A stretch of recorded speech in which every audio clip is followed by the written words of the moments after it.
하나님의 말씀을 봉독합니다. 오늘 우리에게 주신 하나님의 말씀은 신약성경 누가복음 24장 28절부터 35절까지 말씀입니다. 그들이 가는 마을에 가까이 가매 예수는 더 가려 하는 것 같이 하시니 그들이 강권하여 이르되 우리와 함께 유하사이다. 때가 저물어 가고 날이 이미 기울었나이다 하니 이에 그들과 함께 유하러 들어가시니라. 그들과 함께 음식 잡수실 때에 떡을 가지사 축사하시고 떼어 그들에게 주시니 그들의 눈이 밝아져 그인 줄 알아보더니 예수는 그들에게 보이지 아니하시는지라. 그들이 서로 말하되 길에서 우리에게 말씀하시고 우리에게 성경을 풀어주실 때에 우리 속에서 마음이 뜨겁지 아니하더냐 하고 곧 그때로 일어나 예루살렘에 돌아가 보니 11 제자 및 그들과 함께한 자들이 모여 있어 말하기를 주께서 과연 살아나시고 시몬에게 보이셨다 하는지라. 두 사람도 길에서 된 일과 예수께서 떡을 떼심으로 자기들에게 알려지신 것을 말하였더라. 아멘. 우리가 흔히 기독교의 최대의 절기를 꼽으라 그러면 성탄절, 첫 번 1순위로 성탄절을 꼽습니다. 성탄절이 우리 기독교의 아주 중요한 절기건 맞아요. 그래서 이 성탄절은 이제 사실 기독교의 절기이기보다는 온 나라, 온 세계, 온 백성들의 그런 절기가 되어서 성탄절 되면 교회를 안 다니는 사람들도 이 성탄의 그 분위기에 그들이 즐거워합니다. 그런데 우리가 한 가지 놓치고 있는 사실이 있는데, 우리 기독교의 출발점, 기독교의 시작점은 성탄이 아니라 부활이에요. 부활. 이 부활절이 기독교의 모든 절기 가운데 가장 핵심이 되고 가장 중요하고 가장 중심이 되는 그런 절기입니다. 하나님께서 인간의 몸으로 이 땅에 오신 그 성탄도 결국은 부활을 위한 것이었고, 그 예수님이 십자가를 지시고 죽으심도 결국 부활을 위한 것이었어요. 그러므로 기독교 최대의 절기는 부활절입니다. 그런데 우리가 부활절보다는 성탄절을 더 크게 그렇게 지내고 있죠.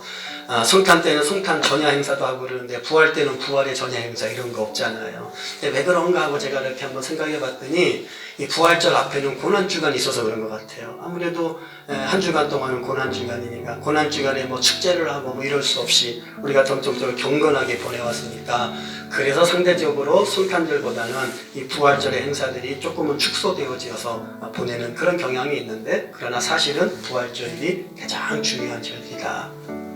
저는 이 부활의 역사적 사실이 여러분의 삶에 그대로 믿어지는 역사가 있기를 축원합니다. 목사가 설교를 여러 주제를 가지고 설교하는데 그 중에 제일 힘든 주제가 이 부활에 대한 설교예요. 이 부활에 대한 설교는 여러분들이 체험하지 않으면, 여러분이 마음으로 받아들이지 않으면 사실은 이 말씀이 굉장히 공허한 말씀이 되거든요. 죽었던 사람이 살아난다고? 그럴 수가 없어? 그럴 수가 있어? 말도 안 되는 소리 하고 있네. 이러면 이 부활의 메시지는 튕겨져 나오는 거예요. 그래서 저는 오늘 이 아침에 여러분들이 이 부활의 이 사실이 역사적 사실이다. 역사적 사실이라는 건 뭐예요? 사람들이 꾸며낸 이야기가 아니라는 거예요. 예수님을 우상화하려고, 예수님을 신격화하려고, 그의 위대하심을 더 부각시키려고 사람들이 만들어내고 꾸며내고, 그래서 옛날 사람들은 시체 도난설, 예수님의 시체를 훔쳐가놓고 제자들이 부활했다, 이렇게 거짓말했다, 이런 이야기들도 있는데, 그런 게 아니고 역사적으로 예수님은 살아나셨다. 바울의 고백처럼 성경대로 죽으시고 성경대로 장사된 지 사흘 만에 다시 살아나셨다. 여러분, 이 믿음이 여러분의 심령 가운데 있기를 축원합니다. 그리고 이 부활의 영광과 능력이 성도 여러분의 삶에 가득하기를 축복합니다. 자, 오늘 우리가 함께 읽은 본문은 아주 친숙한 말씀이죠. 엠마오로 가는 두 제자의 이야기인데, 우리 지금 13절부터 읽었어야 되는 내용이 길어서 뒷부분만 읽었어요. 우리 13절부터 이 엠마오로 가는 두 제자의 이야기가 쭉 기록이 되어 있는데, 성경에 이 두 사람에 대한 정보를 정확하게 소개하고 있지 않아요. 이들의 이름도 한 사람의 이름만 밝히고 있고 또 한 사람의 이름은 이야기하지도 않습니다. 이들이 도대체 어떤 사람이었는지 명확한 근거가 없어요. 또 이들이 왜 엠마오로 가는지, 그렇지 그 엠마오가 이들에게는 어떤 곳인지, 무엇 때문에 엠마오로 가고 있는지 이런 설명도 없습니다. 자, 그런데 오늘 성경 13절에 이렇게 보면 이 두 사람이 예루살렘에서 한 25리쯤 떨어진 엠마라고 하는 마을로 저들이 가고 있습니다. 왜 가는지, 이들이 누구인지 자세한 설명은 없지만 아마도 많은 학자들이 추측하기를 그 엠마오는 이 두 사람의 고향이었을 것이다. 원래는 예루살렘에서 예수를 믿었던 사람들인데 예수가 죽었다는 소식을 듣고 실망해서 고향으로 그냥 자기들의 원래 직업을 찾아가기 위해서 엠마오로 갔을 것이다. 그렇게 이야기를 해요. 이 두 사람은 어떤 사람들일까? 이 두 사람들은 예수님의 말씀을 따랐던 제자들이었을 것이다. 18절에 보면 두 사람 중에 한 사람의 이름을 글로바라 그렇게 소개하고 있죠. 그러니까 12명의 제자는 아니었던 것 같아요. 12명의 제자는 아닌데 그래도 예수님과 아주 가까이에서 예수님을 만나고 예수님의 가르침을 받았던 또 다른 제자의 그룹에 속했던 그런 사람들일 것이다. 그래서 엠마오로 가는 두 제자, 그렇게 우리가 부르는 거죠. 자, 이 사람들이 그냥 이런저런 이야기를 하면서 자기들의 고향을 향해서 걸어가고 있습니다. 그때 부활하신 예수님께서 저들과 함께 하시죠. 근데 이들이 그가 예수인지를 알아보지를 못하는 거예요. 그리고 예수님이 저들에게 말을 건넵니다. 무슨 얘기를 그렇게 심각하게 하고 있습니까? 그러니까 이 사람들이 나사렛 예수에 대한 이야기를 하고 있지요. 아니, 그에게 무슨 일이 있었는데 그렇게 심각한 겁니까?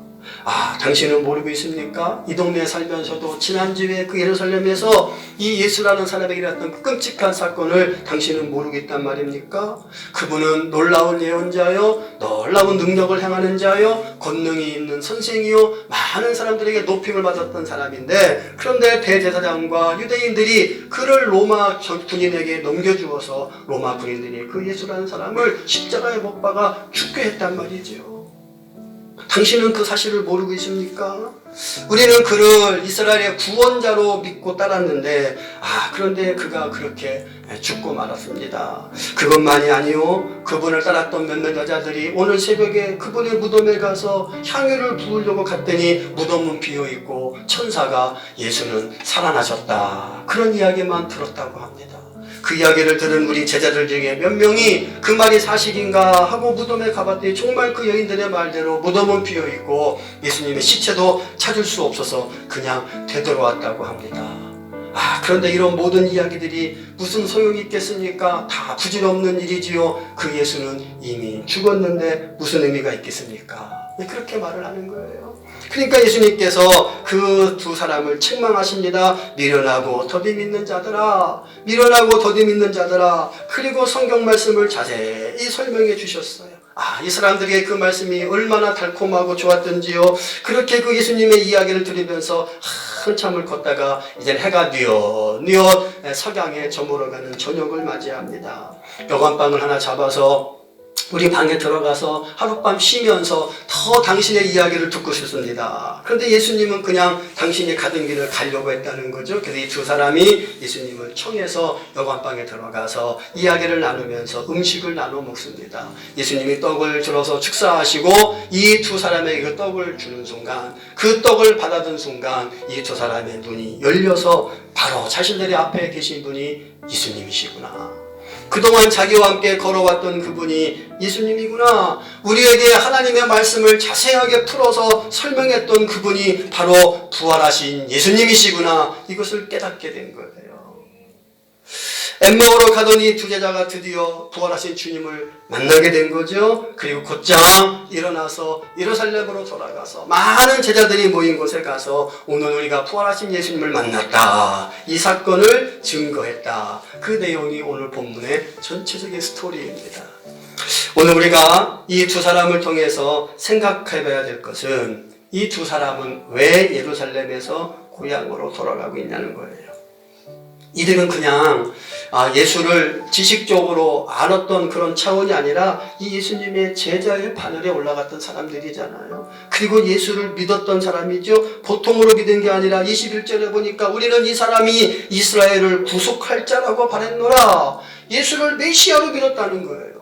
예수에 대해서 알고 그를 메시아로 믿고 그의 말씀을 듣고 배웠던 이 두 제자들이, 그렇게 자기들의 희망을 걸고 따랐던 그 예수님을 믿었던 이 사람들이 왜 모든 것을 다 저버리고 실망하고 낙담하여 고향으로 돌아가고 있냐는 거지요. 예수님과 대화하는 장면을 소개하고 있는 이 누가복음 24장을 자세히 보면 이 두 사람들은 예수님께서 부활한다는 이야기를 알고 있었어요. 그리고 그 예수가 부활했다는 소식도 전해 들었어요. 부활의 현장을 목격한 여인들의 이야기도 들었고 제자들의 이야기도 들었어요. 그럼에도 불구하고 왜 이 두 사람은 우울하고 슬픈 모습으로, 패배자의 모습으로 그 예루살렘을 떠나 고향으로 돌아가고 있냐는 거죠. 그 이유는 단 한 가지입니다. 그들의 영적인 우둔함 때문에 그래요. 16절에 보니까 이렇게 되어 있습니다. 저의 눈이 가리워져 그인 줄 알아보지 못하거늘. 저들의 눈이 가리워져 영적인 우둔함이죠. 예수님의 부활의 소식을 듣고, 그리고 부활의 그 증인들의 이야기를 듣고, 그리고 그 부활하신 예수님이 자기들 곁에서 함께 걸어감에도 불구하고, 자기들에게 말을 건넴에도 불구하고 그들의 영적인 눈이 어두워서 우둔해서 이 영적인 우둔함 때문에 그 예수님을 알아보지 못했던 사람들, 예수님에 대한 상당한 지식도 있고 이해도 있고 믿음이 있음에도 불구하고 12제자는 아니었지만 상당히 중요한 제자의 바늘에 속해 있었던, 그래서 예수님의 행적을 경험했던 그런 사람들임에도 불구하고 왜 이들이 영적 우둔함에 믿음을 다 잃어버리고 그리고 우울한 모습으로 사명도 잃어버리고 고향으로 돌아가고 있냐는 거죠. 사랑하는 성도 여러분, 오늘 이 두 사람의 모습이 우리의 모습은 아닐까요?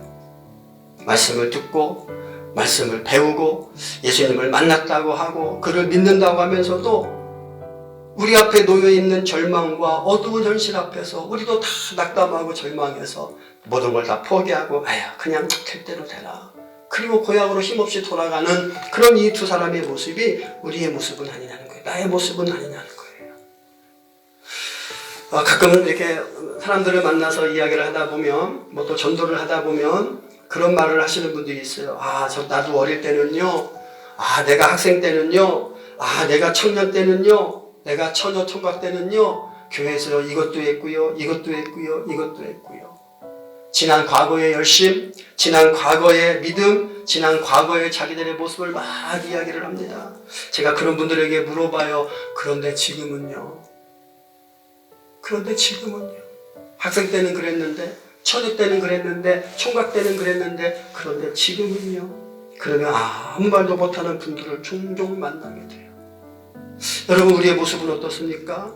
한때는 교회에서 뭐도 하고 한때는 소리 지르며 기도도 하고, 한때는 그 기도할 때 감격 속에 눈물을 흘리기도 하고, 한때는 목이 터져라 찬송도 부르고, 그래서 그 열정 가지고 열심히 충성하고 봉사하고 헌신했는데, 근데 지금은 어떠냐는 거예요. 지금은 자기의 고향 엠마오로 향해 가는 이 두 사람은 예수님이 살아계실 때는 그들의 믿음이 대단한 것 같았는데 예수님의 죽으심과 동시에 그들의 믿음도 죽어버렸어요. 왜요? 영적인 우두만 때문에.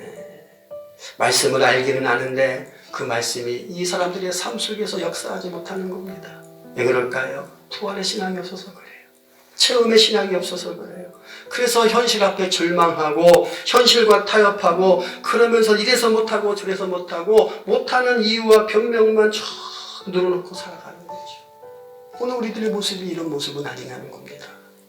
여러분, 이 두 사람이 하는 말을 들어보세요. 누가복음 24장 20절로 24절의 말씀에 보면 저들이 이렇게 얘기해요. 우리가 그를 믿었는데 우리가 믿었던 그를 대제사장과 관원들이 십자가에 못 박게 했다. 그리고 3일이나 지났다. 몇몇 사람들이 예수의 무덤에 가봤는데 예수는 시체는 보지도 못하고 그분이 살아나셨다는 천사들의 말만 듣고 왔다고 하더라. 남의 얘기를 하고 있잖아요.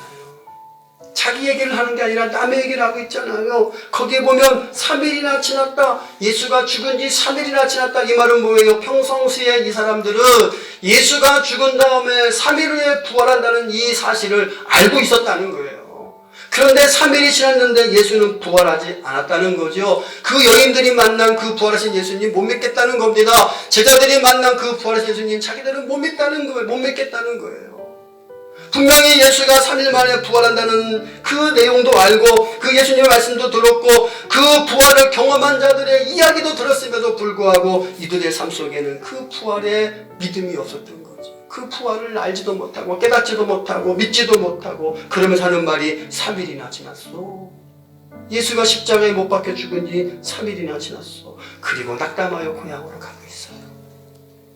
듣고도, 부활의 소식을 듣고도 이 영적인 우둔함 때문에, 그 부활의 주님이 자기들과 함께 걸어가고 있음에도 불구하고 이 영적인 우둔함 때문에 이 부활의 사실을 믿지 못하고 너무도 나약하고 너무도 연약한 패배자의 모습으로 자기들의 사명도 잃어버리고 충성의 자리를 떠나서, 헌신의 자리를 떠나서 겨우 자기들의 고향으로나 돌아가고 있는 이들의 모습이 혹시 나의 모습은 아닐까? 오늘 이 아침에 다시 한번 이 엠마오로 가는 두 제자들의 모습을 바라보면서 저와 여러분의 믿음을, 여러분의 우리들의 모습을 점검해 볼 수 있는 그런 은혜의 시간 되시기를 바랍니다. 그런데 너무나 감사한 것은요, 그럼에도 불구하고 부활하신 예수님이 이 두 사람을 버리시지 않았다는 거예요. 이게 우리에게 소망이 되는 겁니다. 주님은 우리의 연약하고 우리의 부족하고 우리의 어리석고 우두함에도 불구하고 우리를 버리지 않으시고, 우리가 믿음을 잃고 사명을 잃고 절망 속에서 고향으로 향하던 그 두 사람을 찾아가셨던 것처럼 오늘 예수님이 우리에게 찾아오셔서 우리들의 눈을 밝혀주시고 부활하신 주님을 보게 하시고 새로운 희망과 잃어버린 사명을 되찾게 하시고, 이것이 부활의 능력이라는 거죠. 이 부활의 능력이 오늘 저와 여러분의 심령 가운데 있는 줄로 믿습니다. 이 부활의 능력을 우리에게 허락하신 우리 주님께 감사하며 찬송하는 그런 삶이 되시기를 바랍니다. 우리가 연약해서 능력이 없어서 슬픔과 절망으로 사명을 잃어버리고 살아가는 그런 우리의 삶 속에 부활하신 예수님께서 친히 찾아오셔서 우리와 교제하시고 우리의 어두운 눈을 밝혀주시고 주님을 바라보게 하시고, 이것이 부활의 능력이요 부활의 영광이에요.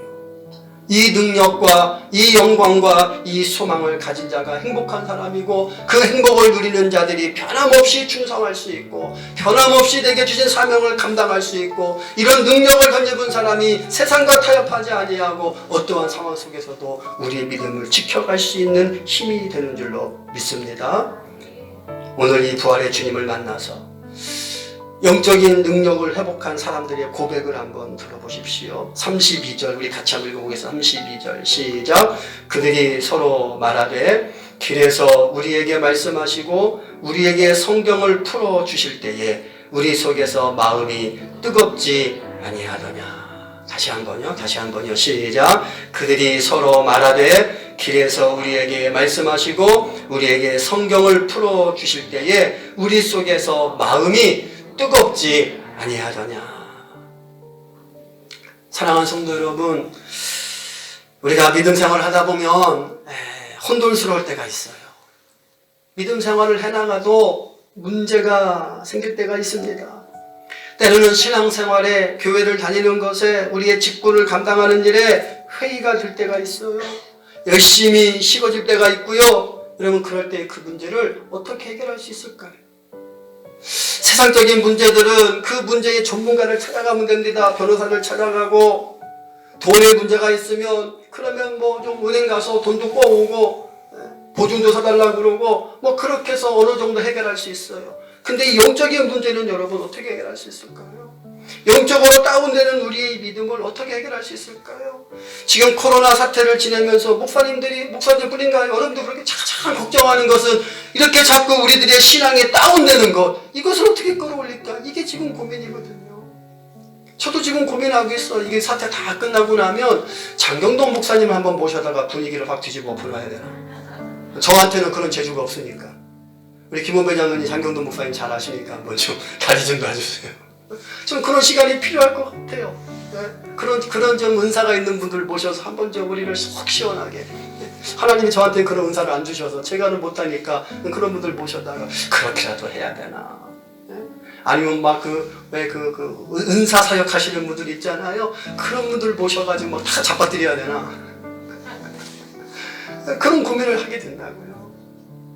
여러분이 영적인 다운된 우리의 이 믿음을, 이걸 어떻게 우리가 끌어올릴 수 있느냐? 오늘 말씀해 보니까 그 힘과 능력이 다른 데 있지 아니하고 하나님의 말씀에 있다는 거예요. 32절 다시 한번 보세요. 그들이 서로 말하되 길에서 우리에게 말씀하시고 우리에게 성경을 풀어주실 때에 우리의 마음이 뜨겁지 아니하더냐.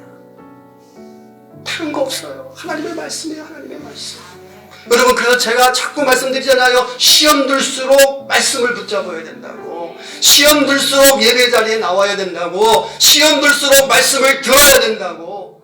근데 우리는 시험 들면 자꾸 예배와 멀어지고, 시험 들면 말씀과 멀어지고, 시험 들면 하나님과 자꾸 멀어지잖아요. 그러면 더 시험에 빠지는 거예요.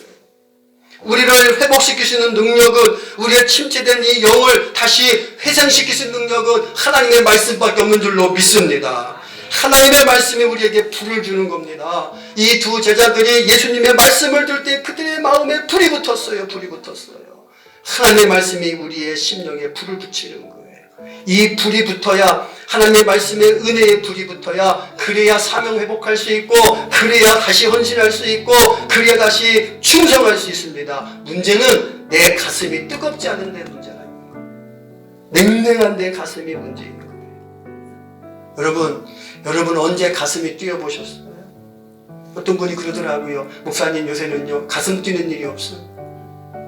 가슴 뛰는 일이 없어요. 여러분 언제 가슴이 뛰어보셨어요? 목사님, 지금도 제 가슴 뛰고 있는데요. 그런 거 말고요. 언제 흥분돼 보셨나요? 하나님의 말씀 앞에 여러분 언제 흥분돼 보셨어요? 하나님의 말씀 앞에 언제 눈물을 흘려보셨어요? 하나님의 말씀 앞에 언제 정말 그래, 이게 하나님의 말씀이나. 그리고 주저앉았던 내 믿음이 다시 일어서서 그 말씀을 붙들고 그렇게 열정 살았던 그런 경험이 언제셨어요? 너무 그게 아련한 추억으로 남아있는 분 계시지 않으세요? 내가 언제 그랬더라. 어제의 일이 아니고 한참 전에 그런 일로 가슴속에 남아있는 분들 계세요? 불을 붙이시기를 바랍니다. 하나님의 말씀으로 여러분의 그 냉랭한 심령에 불을 붙이시기를 바랍니다. 우리 감리교회 창시자인 요한 웨슬레 목사님도 영적인 침체에 빠질 때가 있었어요. 여러분, 모든 사람들은 영적인 침체를 경험합니다. 여러분, 목사도요 영적으로 침체할 때가 있어요. 그 훌륭했던 요한 웨슬레 목사님도요 전도하러 나갔다가 실패하고 돌아와서 영적인 침체에 빠졌어요. 근데 그분이 어느 날 새로운 경험을 하게 됩니다. 그리고 일기장에 이렇게 적어놨어요. 나는 1738년 5월 24일 저녁 내키지 않는 마음으로 올더스케이트에 있는 어느 교회에 들어갔다가 어떤 사람이 일어나 루터가 쓴 로마서 서문을 읽는 것을 듣는 순간 나는 이상하게도 내 마음이 뜨거워지는 경험을 했다. 이게 그 유명한 올더스케이트 거리에서의 요한 웨슬레의 회심 사건이에요. 여러분, 요한 웨슬레는요 목사의 아들입니다. 영국 성공의 신부의 아들이고 자기도 영국 성공의 신부였어요. 그리고 복음을 가지고 그분은 나가서 복음을 전했던 사람이에요. 이분이 옥스포드 대학에 다닐 때는 홀리 클럽을 만들어 가지고 규칙적으로 모여서 기도하고 성경 읽고 이런 일을 주도했던 분이에요. 그 홀리 클럽이 우리 속회의 모태거든요. 그 속회가 홀리 클럽, 그 대학교 서클에서 시작된 게 속회예요. 감리교회. 그런 거를 만들어서 나중에는 이것이 감리교단이 되고 그런 분을 일을 하셨던 분인데, 그런데 이 목사님이 절망에 빠지고 영적인 늪에 빠져서 헤어나오지 못하고 방황할 때에 하나님의 말씀, 루터가 쓴 로마서 서론, 로마서로 들어가지도 않았어요. 로마서를 소개하는 서론을 읽는 그 순간, 그것을 듣는 그 순간 이상하게 내 마음이 뜨거워지는 경험을 했다. 그때부터 웨슬레가 바뀌기 시작한 거예요.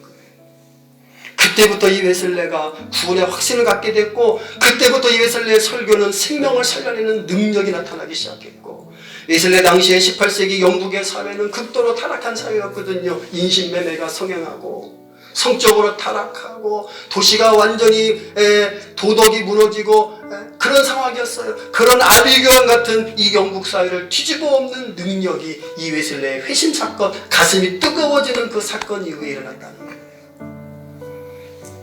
여러분, 우리의 가슴이 뜨거워져야 됩니다. 이 웨슬레 목사님은 그렇게 성령의 불을 받고 견딜 수 없어서 주의 복음을 증거하는데, 그것이 그때 당시 영국 성공회의 교리와 맞지 않는 게 있어서 영국 성공회에서 강단권을 박탈했어요. 강단에 세우지를 않는 거예요.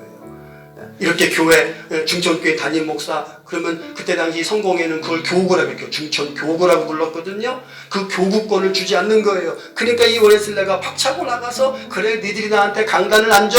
전 세계가 나의 교구다. 쉽게 말하면 중천교회 담임 목사직을 박탈한 거예요. 중천교회에 서서 말씀 전하지 못하게 하는 거예요. 그러니까 웨슬리가 나가서 그래 내가 중천교회 강단에 앉으면 설교할 데가 없는 줄 아냐? 세계가 나의 교구다. 그 유명한 말을 남기고 전 세계를 향하여 복음을 증거했던 그 웨슬리의 이 사건이 이 가슴에 불을 붙은 사건입니다. 여러분, 하나님의 사람들은요, 식어진 가슴에 불을 붙여야 됩니다. 가슴에 뜨거운 열정을 안고 살아야 돼요. 가슴에서 불이 타야 거기서 능력이 나오는 거예요. 자동차에다 기름 아무리 만땅으로 넣어도 그 기름이 타지 않으면 자동차가 움직이지 않잖아요. 기름이 타야 자동차가 움직여요. 우리의 심령이 성령의 불로 타야, 이 가슴에 불이 붙어서 활활 타올라야 그래야 우리의 몸이 움직이고 우리의 삶이 움직이는 겁니다. 그리스도의 제자들은 이 불을 가슴에 품고 살아가는 자들입니다. 이 뜨거운 불을 가슴에 안고 살아가는 자들이에요. 불이 붙어야 눈이 열리고, 불이 붙어야 하나님의 은혜의 세계를 바라보고, 불이 붙어야 내 사명이 무엇인지 알고, 불이 붙어야 내가 왜 사는지 내 인생에 대한 분명한 의미와 목적을 알고 살아가는 거예요. 여러분, 이렇게 마음이 뜨거워진 두 제자가 어떻게 행동했는지 한번 보십시다. 오늘 말씀 33절로 35절, 33절로 35절 같이 읽겠습니다. 시작. 곧 그때로 일어나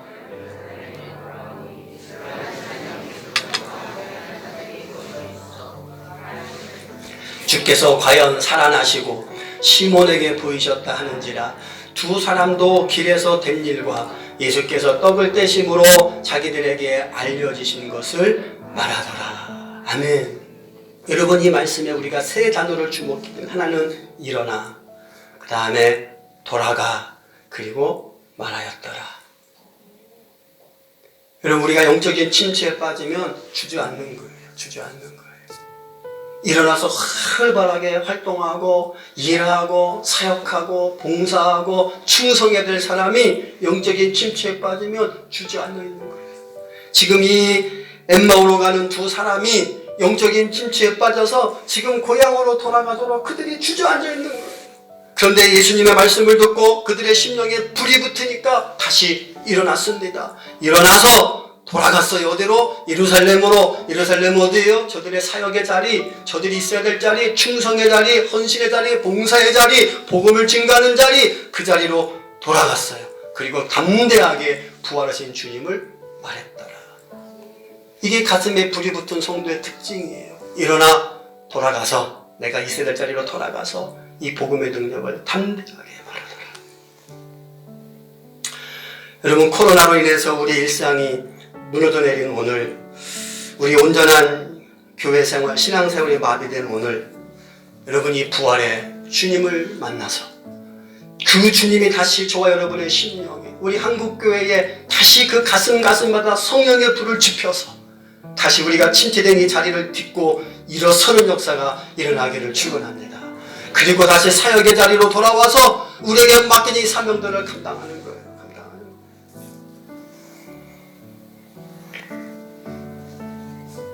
이게 부활절이 얼마나 풍성하고 영광스러운 자리예요. 부활절 하면 우리 대전은 작년에 보니까 서대전 광장에서 야외에서 부활절 연합 예배 드리던데, 제가 대전에서 옛날에 있을 때는 체육관 빌려서 거기서 부활절 연합 예배 드렸죠. 그러면 수천 명의 성도들이 그 체육관을 가득 채워서 사셨네 사셨네 예수 다시 사셨네 그 찬양을 부르면 얼마나 가슴이 뛰고 감격스럽고 울바라 우렁찬지.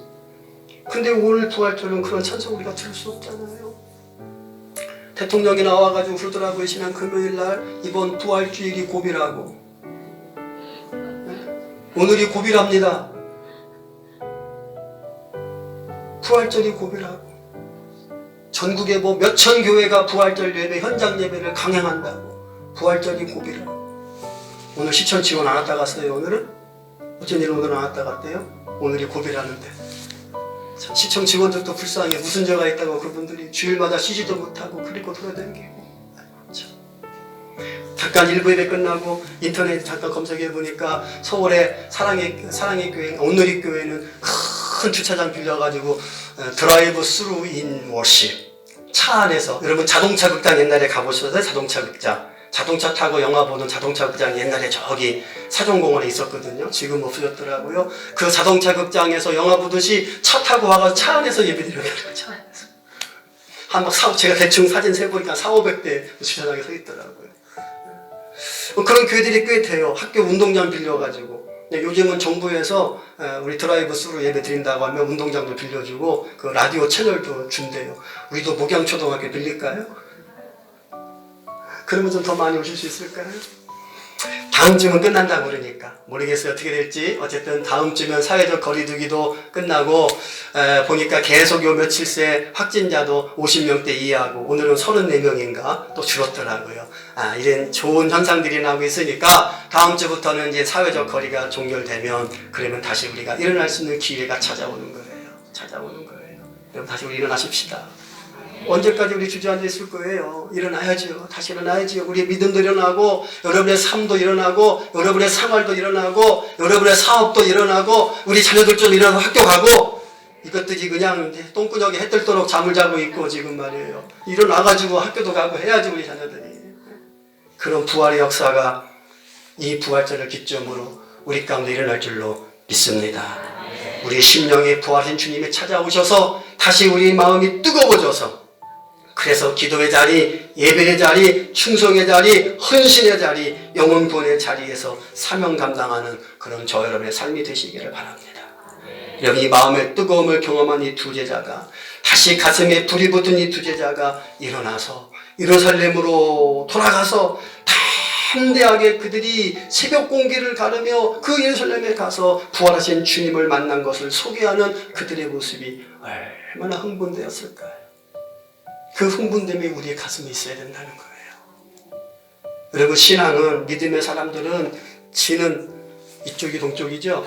지는 석양을 바라보며 절망하는 것이 아니라 떠오르는 태양을 바라보며 소망 가운데 살아가는 자들이 성도의 모습이에요.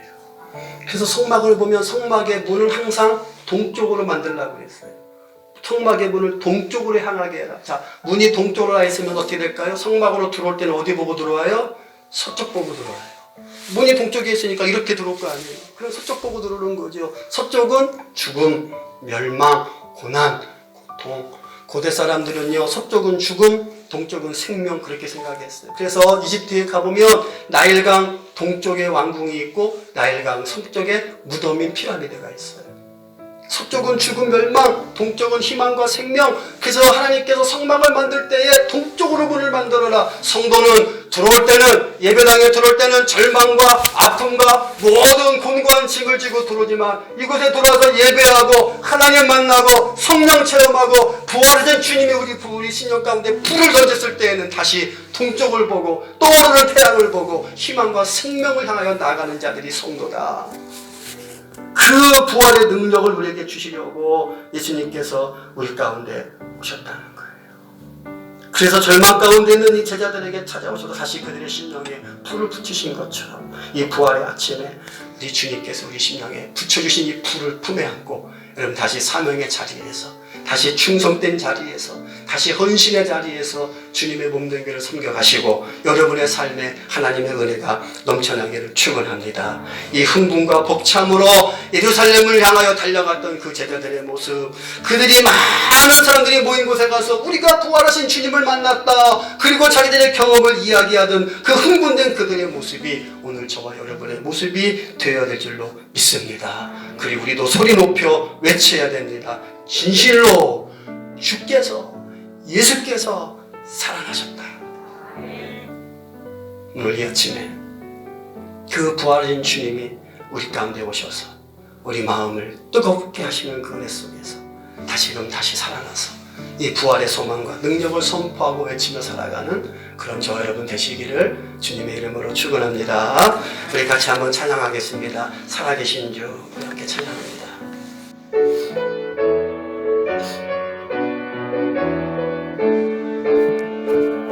주 하나님 독생자 예수 날 위하여 오시었네. 내 모든 죄 다 사시고 죽음에서 부활하신 나의 구세주, 살아계신 주 나의 참된 소망, 걱정 근심 전혀 없네. 사랑의 주의 갈 길 인도하니 내 모든 삶의 기쁨을 충만하네. 우리 박수 치면서 찬양합니다. 주 안에서 주 안에서 거듭난 생명 도우시는 주의 사랑, 참 기쁨과 확신 가지고 예수님의 도우심을 믿으며 살리라니. 살아계신 주 나의 참된 소망, 걱정 근심 전혀 없네. 사랑의 주의 갈 길 인도하니 내 모든 삶의 기쁨을 충만하네. 그 언젠가 주 뵐 때까지 주를 위해 싸우리라. 승리의 길 멀고 험해도 주님께서 나의 앞길 지켜주시니. 아멘. 살아계신 주 나의 참된 소망, 걱정 근심 전혀 없네. 사랑의 주내 갈 길 인도하니 내 모든 삶의 기쁨을 충만. 살아계신 주, 살아계신 주 나의 참된 소망, 걱정 근심 전혀 없네. 사랑의 주내 갈 길 인도하니 내 모든 삶의 기쁨을 충만하사. 살아계신 주님 다시 한번 찬양합니다. 살아계신 주 나의 참된 소망, 걱정 근심 전혀 없네. 사랑의 주의 갈 길 인도하니 내 모든 삶의 기쁨을 충만하네.